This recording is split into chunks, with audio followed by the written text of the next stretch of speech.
Hello and welcome to the Last Word on Spurs.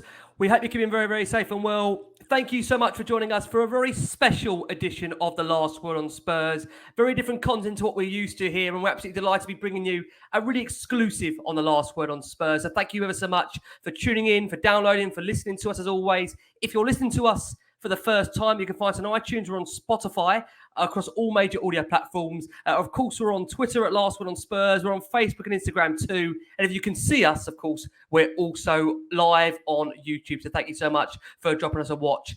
Now, as always on Last Word on Spurs, we always try and see if there's a way we can bring you different kind of content. But I think today, very different content to what we're used to. And we're absolutely delighted to be welcoming a very special guest to the Last Word on Spurs. But first up, delighted to be joined by, of course, as always, my co-host of what we call the crazy train of Tottenham Hotspur, Mr. Lee McQueen's in the house. Lee, how are you? Ricky, how you getting on? Yeah, viewers and listeners, it has been a crazy train and I'm really buzzing for today's show. Absolutely delighted to have our top guest on, and then we're going to get into some really good some behind the scenes of the club that we don't really get to know in the mainstream. Most of the time at the moment it's all about transfers and it's about all these players coming, but today's really given us a different feel for some of the outstanding work for the community and beyond that the Tottenham Hotspur Foundation actually do get involved with. So I'm absolutely delighted to be on alongside you again, Rick, with our special guest.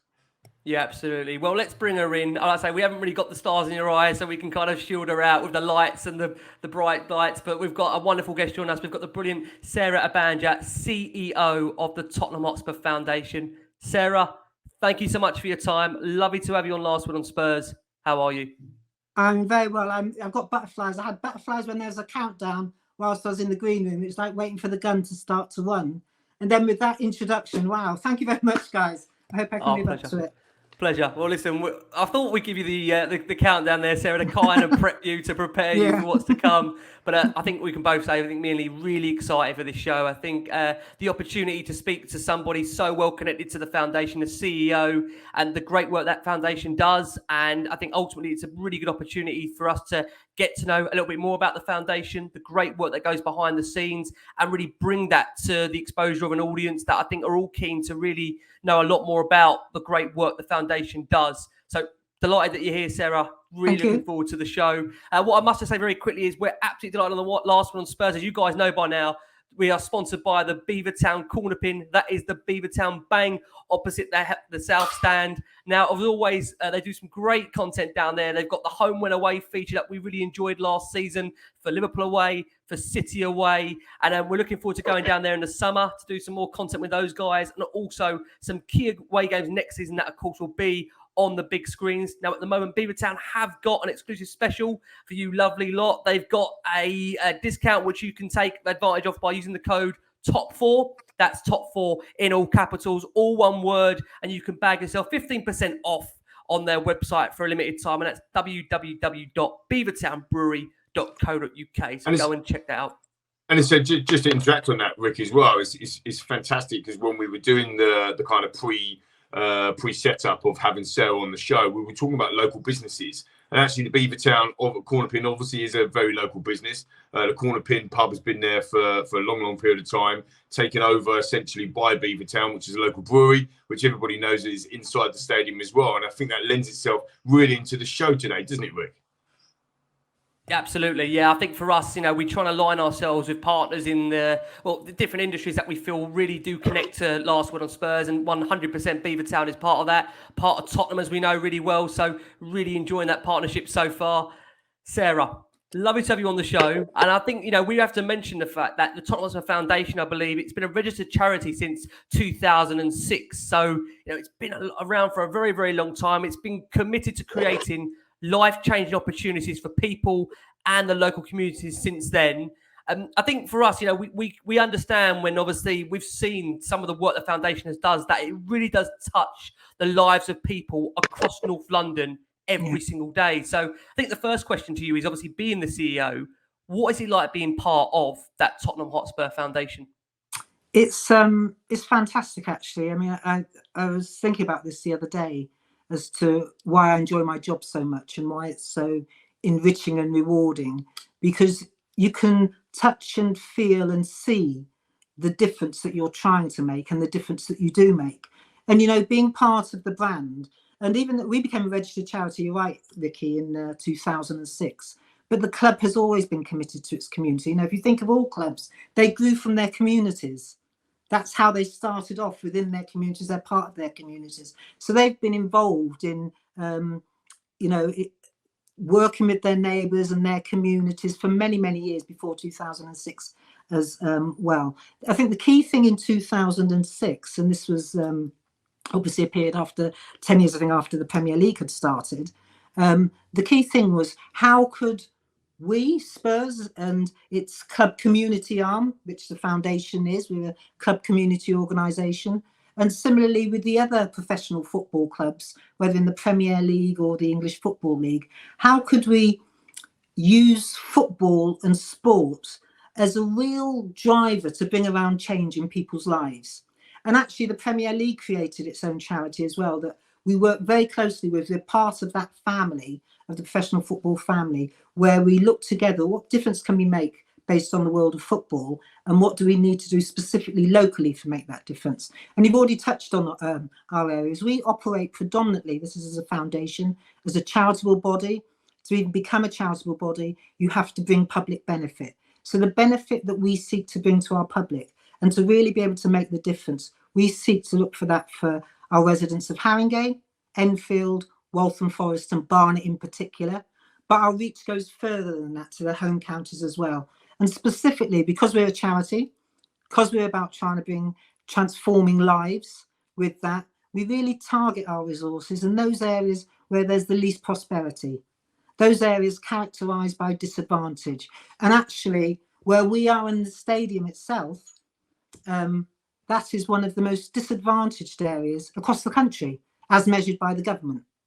You know, so it's really important for us, with the assets that we have as being part of that club, how can we draw on those assets to make a difference in their lives? So one thing I should just say, so as a CEO, I look at myself a little bit, you know, everybody thinks of Spurs and they'll think of Daniel Levy, they'll think of Conte, they'll think of the team. Ultimately, it's all about that performance on the pitch and that fantastic pitch we got. For me, it's about that performance in my communities. How can we make a difference? How can we see that difference? And what the brand does is attract people to us. But what we're fantastic at is retaining them, sustaining them and making that difference, using Spurs, using our brands and the assets of the players, the stadium, and just the whole focus on success to do that. That's a really long answer, isn't it? Oh no, it's brilliant. The passion and enthusiasm that you have is just, I mean, it's just oozing. It's absolutely brilliant to see. I was lucky enough actually to be involved in one of the businesses that I set up a while ago. I was actually involved with Tottenham Hotspur Foundation, and it was at the time when they were starting to look at building the stadium. I think the plans for the stadium had just gone in, and it was really about regenerating the local area. And you touched upon there, Sarah, about the London Borough of Haringey, and that, I think it was in the bottom three at the time. I don't know if that's changed, of one of the poorest areas in the country, as you just touched upon. How much is it joy is it giving you, essentially working with local community, and particularly with maybe with the you know, emerging talent and the younger community in finding them work and finding them jobs and rejuvenating that particular, because again, Tottenham Hotspur Foundation do a lot of work in that area, don't they, Sarah? Yeah, they do. So first of all, my background is socioeconomic regeneration, specifically trying to focus on supporting those that are further away from getting all the opportunities. So being part of Spurs, which believes in that passionately, helps with that. And in particular, you know, I know North London very, very well in terms of the areas. So those communities, they're really dear to my heart. And that's why I speak passionately about it, because actually it's through opportunities that others provide. If you can see them as opportunities, and if you take them, that actually the world's your oyster, whatever you want to do. And that talent there, you know, and one of the things we do in the UK is we often talk about the most deprived. I've already spoken about it, you know, and all of that. But actually it takes away from the point you make. It doesn't matter about the affluence you're born into or not, because actually we're all born with talent. We all as kids have dreams and ambitions. And what we try to do is try and ensure that lack of prosperity or lack of connections doesn't suppress those ambitions, doesn't even cut out a childhood, because you grow up too quickly otherwise. Yeah. And for so sure. for us, we want to get these kids as young as we can. And I've got some fantastic examples of, I've got a member of staff who was just actually probably 4 months ago, after 15 years of a particular project we do as part of the Premier League called Kicks, which is after school football. He was identified and voted as being a local legend. And he was awarded a trophy for that by Ledley. And Ledley is one of the foundation's ambassadors. But one of the reasons why he was a local legend, he started with us when he was a boy in school, early on in secondary school. He loved football, so he played football. And then he started volunteering with us. And then we helped him become an FA Level 1 coach. Nice. And then what he did, he started becoming a casual sessional coach with us. Then he came onto our books. And he's recently promoted. He's now focusing on several of our different projects, which I'll touch on later. So that's an example of somebody who really, I think we're talking about a sort of a 12-year period, has been involved in us from the very start. Because when we touch you, when we touch your lives, you're with us forevermore. We're not a statutory service that can only work with you for 6 weeks or 12 weeks. We want to really give you that enrichment. And recently we've done something similar with a young man who was part of an academy, actually. Didn't quite make it with that academy. And a lot of young people, when they don't make it, imagine your dreams are being shattered at that particular age, what you thought they were. So what can we do to support that young person to try and keep positive and, further their education or their learning so that they can get onto a great career path within that?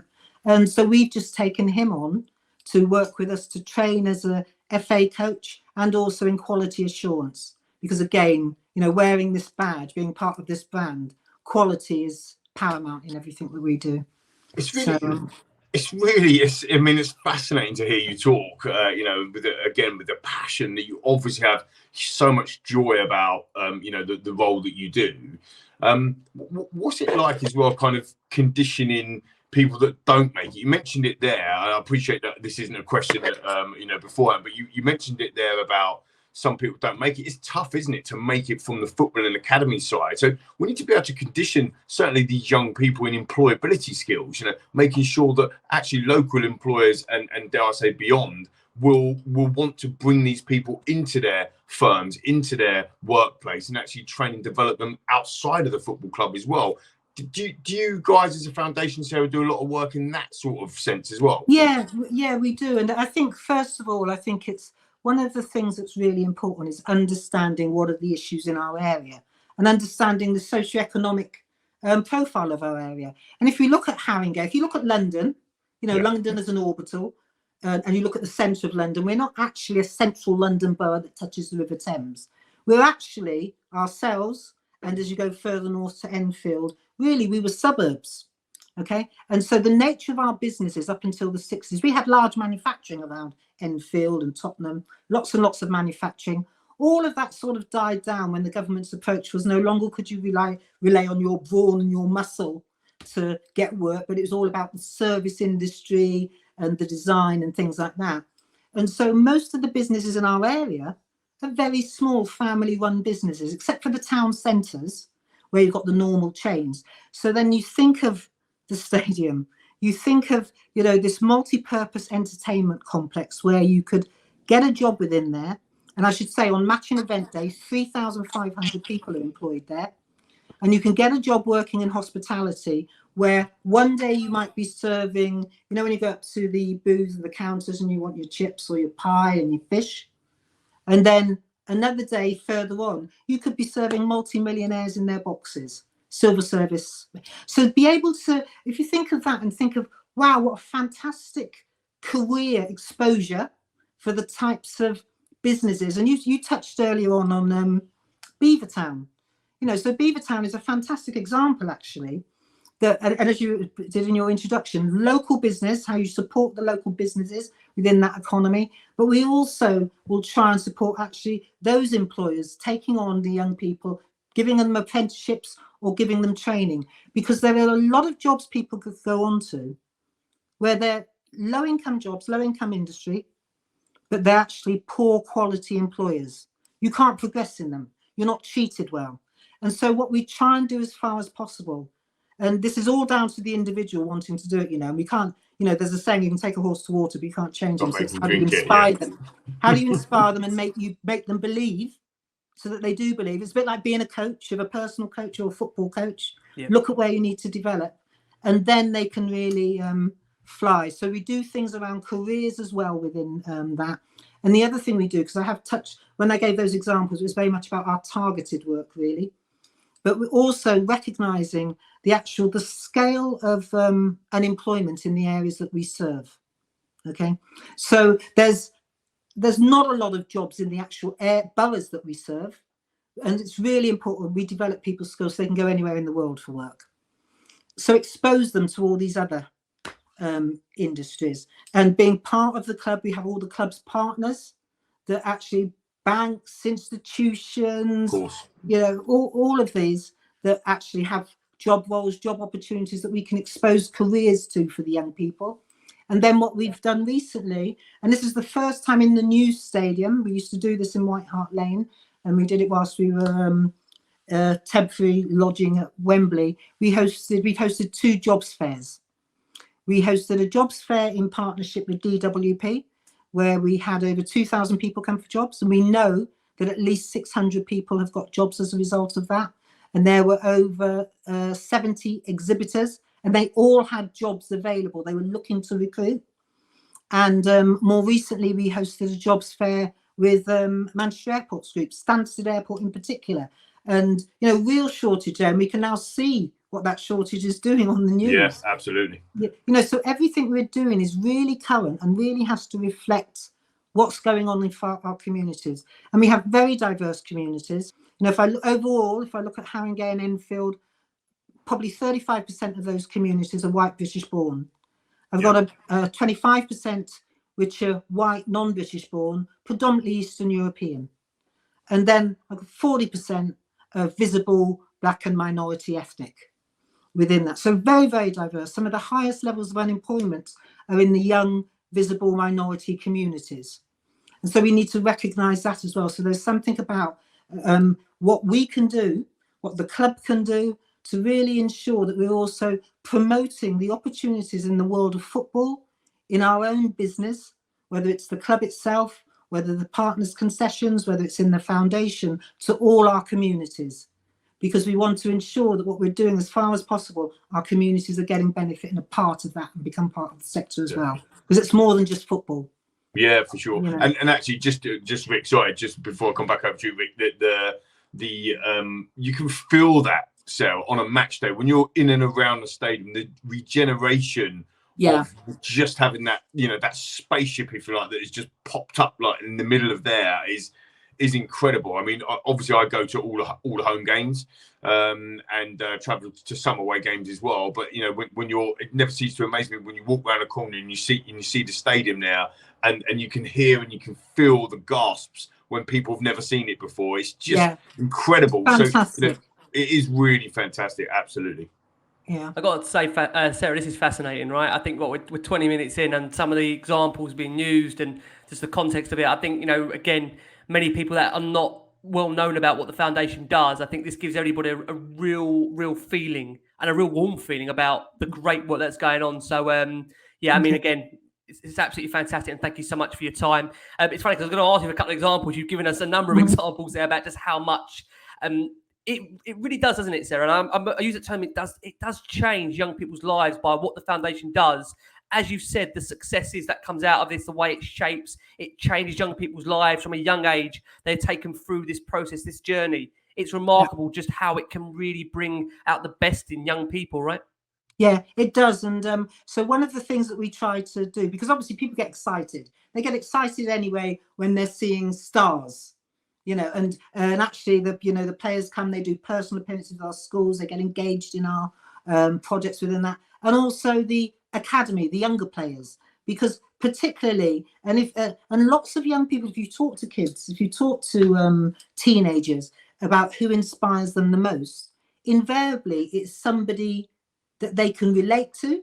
And that's not just in what they look like or what their gender is, but do they know the area? You know, and their age-wise. So they get really inspired by the academy players, because it's like, for them, it's like them in 3 years' time. It's like their big brother or their big sister within all of that. So that's really important. But the other thing is, and particularly with primary kids, so one of the things obviously that we're all about is get them to love the beautiful game, get them to love our brand, but also get them to be active. You know, we've got a huge issue in our areas with obesity. It's a huge issue in the UK as a whole, and it's not just them being active.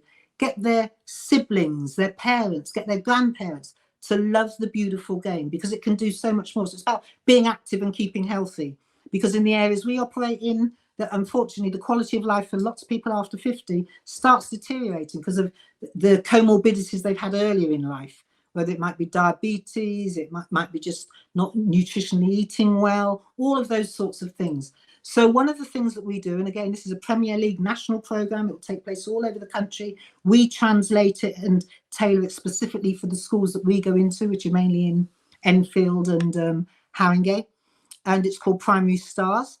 And so here we're supporting teachers and training teachers whilst they're in their classes. How can you use football and sports for means to get kids excited about maths? Get them to be excited about languages. Even if you think about maths, imagine taking a corner. You know, you've got to think of your angles. You know, one of the things, or even science, you know, I sort of talk to the kids about, when I go in, about Wayne Rooney, why do you think he's so fantastic? His eyes, he can see further back than you and I can see. He can see that ball coming over. He can run onto it. You know, and think of the science then that goes into that. And then with the foreign players, foreign non-English speaking players or foreign language players, you know, we've got a huge South American community. We've got the largest community outside of Ghanaian community outside of Ghana. So West African communities are represented. And all of the communities, Eastern European players, are all represented in our team. So again, getting players involved in that, it inspires these kids, so primary kids as well. Really, really important. Sarah, something you just touched on there, you mentioned parents, and how important is it to get almost the parents on side, if you like, you know, to use nothing to do with football. I don't understand what the onside offside rule is anymore, but yeah. But how important is it to get the parents on side? Because sometimes in a family unit, children are kind of been almost conditioned. You can't, you won't make it, you can't make it, you can't do this, don't try that. And not in all cases, of course, but sometimes how difficult is it to kind of change the mindset of the children when the parents are kind of pushing that down? Do you get involved in some of the kind of conditioning the parents as well? We do, and it's a really important point that you make, because if you think of when you were a child, and even your own kids, they're influenced by what other people tell them. So it's very easy to take on the stereotype of what other people put on you, or the bias of others. And we need to bear in mind the diversities of the communities that we serve, and in terms of that, for some families, that engaging with them is quite hard, not because they don't want to, but they've got 2 or 3 jobs. They may be single parents. It's really, really hard to within that. But it is of the utmost importance. And similarly, of the engagement of the schools and the teachers. And the example you gave just then was a fantastic example about kids being, you know, told certain things. The other day we were doing a session in the stadium, actually. We had 20 kids from a local secondary school. These kids had been underperforming and were in danger of being chucked out of school, actually. You know, so, and we work with these kids, so we brought them all together in the stadium, and we did basically we did an exercise with them to get them to understand themselves a bit more. And it gets them to, it's based on management as a team building exercise, where you understand your own personality, then you can understand how you relate with others. And basically what this was trying to look at is identify every young person's strength. And they self-identified, and they'd explain why they view it as their strength by giving them certain words, and then actually identifying how those strengths can also be negatives. So, for example, if you're very quick and very clever, which is a strength, it can also be a great negative for others, because you might look down at others or be short with them. So this was all about understanding self. Anyway, to get to the point, these 2 boys were doing they're in a team with 4 others, and then the facilitator came over to me and she had tears in her eyes, And I said, what's wrong? She said, well, what these boys said. She said the boys were 11 and 12. And they said to her, Miss, we don't understand. When we were in primary school, we were told we could do anything. We were told we were really, really clever. We could go anywhere that we wanted to go and do anything. And now we're in secondary school. We're told that we're not going to make anything of ourselves. We're good for nothings and all that. And these are like 11 and 12-year-old boys that just don't understand it as to why, you know, a couple of years earlier in that primary setting. So for us, we try and work with these kids and get their families involved. And we do that through exercise, actually, in sports and fun days. Yeah, yeah. And the other thing that we do, which is not football, but it's all about fitness and getting the family involved again. We do lots of fitness and health and well-being groups during the daytime and in the evening for all age groups. We do walking football. In fact, I was playing walking football, then I injured myself. So it's for women over 40, and it's pretty rough, you know. It's I don't know, it's supposed to be gentle, and men's walking football for the over 50s, and we try and get the kids to come along as well as families. We had a big fun day. You know the small pitches at this South Side N17 Stadium, N17 Arena. So in Easter and a couple of weeks ago in the half term, just before the Jubilee had half term, we hosted family days from 10 o'clock till 3. Everything was free, and there were sort of bouncy castles, football shootouts. Ledley did appearance. It was absolutely fantastic, and the responses we've got from everyone is just amazing. That was actually one of the things, because I was going to say, can you just share how much the foundation really does try to help within the community, and you're doing a wonderful job of sharing that.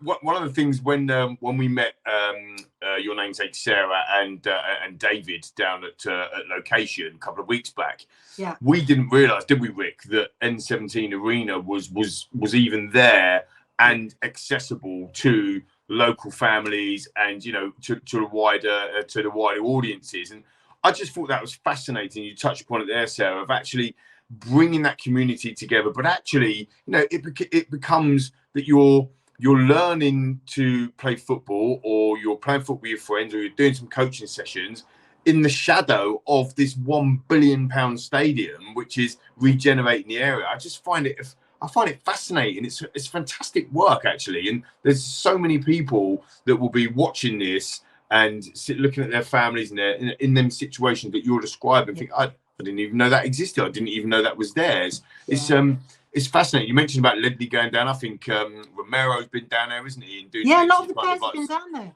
Sessions and stuff like actually, that. I mean, we created this. I'm getting muddled up with my ears now because of COVID. But we created this after COVID, so it's not been open that long. But the really important thing of this, and so for the foundation, and it varies depending across other clubs, we deliver everything we do, we try and deliver across the communities we serve. And we do that because we don't want people to say it's too far for me to go, or there's no buses. And we do it all for free. We don't want them to use money as an excuse not to do things. The thing about having those facilities, and they're fantastic facilities right there in the stadium, because it enables us then as well to actually have a locale where we can also draw in the talent and develop that talent even further. Because what we do is very much the grassroots stuff, from play and fun and all of that, and spotting that talent and helping our colleagues in global coaching spot it, and then they can take that forward. So it's fantastic. We decided, you know, Wildcats, which is for girls. Girls are interested in football. There's a whole project called Wildcats. So our local Wildcats has always been towards the North Circular, right? And if you're a local girl in Tottenham, or in Haringey or Enfield, to get to there after school is very, very difficult. Really hard, yeah. You can't even get, you know, you assume your parents can take you. Your parents probably working. You might have to look after your sibling. It's really difficult. So we decided we'd have Wildcats as well, right locally. So we deliver that. We deliver on one evening, we deliver it somewhere else in Haringey, and one evening there at the N17 Arena. And it's just being part of all of that. And you spoke about in the shadows, actually, it's outside where the main pitch is, but actually we always, our young people, all our participants, they always get a chance, and they come into the stadium as well, see it. We run sessions within the stadium as well, within all of that. So, That's and a obviously, huge opportunity, isn't it? Huge opportunity for people that say, you know, that to see that. I mean, I was, like I said, I'm fortunate enough to be in the stadium. Like, we've all been in the stadium. If you haven't been into the stadium, you need to go. And I mean, it is mind blowing. So it's just so inspirational to hear you talk, to hear and to understand what's happening just outside the kind of. I know everyone's probably watching this going, where's the transfers? Where's Bastoni? Whatever. Hopefully all the transfers have done. Yeah, and the future transfers are coming from our kids. That's brilliant. Exactly that, because they're the future, aren't they? They are one of our own. Sarah, finally from us, how do you see the foundation evolving over the coming years, kind of next 5 years or so? What's the plan, Sarah? What's your vision over the next kind of 5-10 years for the foundation itself? Okay, so the real growth that we're really pushing for, if you think about those areas that I've spoken about where we really want to make a difference, we, in terms of, even if you just think from Stamford Hill right the way through to the M25, all the way over to the River Lee and over towards Green Lanes and that area, we want to be, we don't want anybody there that is more than 15 minutes walk away from organised fitness or football activity that we're doing within their community, and it's free. We want, if you walked along there and you came across any grassroots football club and you said to them, hey, what do you know about Spurs? That amongst what they say is that they enrich what they do. They help us train our coaches. They help come and deliver some of our sessions. They support us with some of the activities that we do.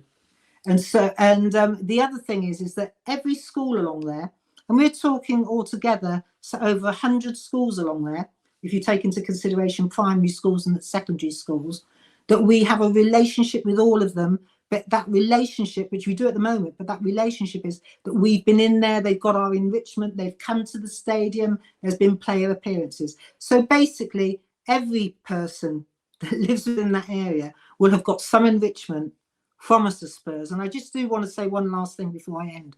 I was doing this whenever I start a session with groups that come and see me and whatever, I ask, you know, obviously it's all about Spurs, and some of them go boom or whatever, and I say, well, who are you talking about that you're supporting? And they'll say all different teams. It's not just the ones down the road. But I did this with some adults in a session that I had, and at the end, 2 of them said in their group, they said, hey, we now support Spurs. You know, and that is fantastic. Nice. Because it is much more than what just goes on in the pitch. It's what we're doing with our neighbours and our communities. No, totally, absolutely brilliant, fantastic, absolutely superb. And again, you know, that foundation at tottenhamhotspur.com is that email address where they can pick up all that type of information as well. Absolutely fascinating having Sarah on, hasn't it been, Rick? Yeah, I've got to say, I think for many people that are unaware of the wonderful work the foundation does, again, this is just really a snippet, an insight, really. You know, 37 minutes of Sarah's time into what great work the foundation does, and there's so much more. I can say to you, when you peel back the skin, there's so much more that goes on. You know, this is a well-oiled machine to some degree that, you know, has been run for many, many years, that is evolving, that is changing with the times, that is bringing and really changing people's lives. And I think for us on Last Word on Spurs, Sarah, it's been a real eye-opener, and we've been absolutely pleased and delighted to be able to bring you on to tell us a little bit about the wonderful work the foundation does. So thank you ever so much for your time. Brilliant. Thank you very much for inviting me. And can I just say, but before we go, so for all of the fans that go to the stadium on every single match day, when you're walking down the high road, you know where you've got the guys outside with the scarves, and they're just after the traffic lights, and the guys with the scarves. Just tip your hat, just give it a little nod, because right behind there is where the Tottenham Hotspur Foundation are housed, and just give a little nod to everything that Sarah has just talked about, and keep your eyes open for any updates that is happening, because the foundation is doing an unbelievable job with our grassroots, and long may that continue. Absolutely. Thank you. Can't speak highly enough. Sarah, thank you so much for your time. Well, there you go, guys. You, the wonderful Sarah Ebanja, CEO of the Tottenham Hotspur Foundation, of course, along with me, Lee McQueen. Guys, thank you so much for your time. Really hope you enjoyed the show. As always, please keep safe, keep well. We'll be back with you soon. And as always, come on, you Spurs.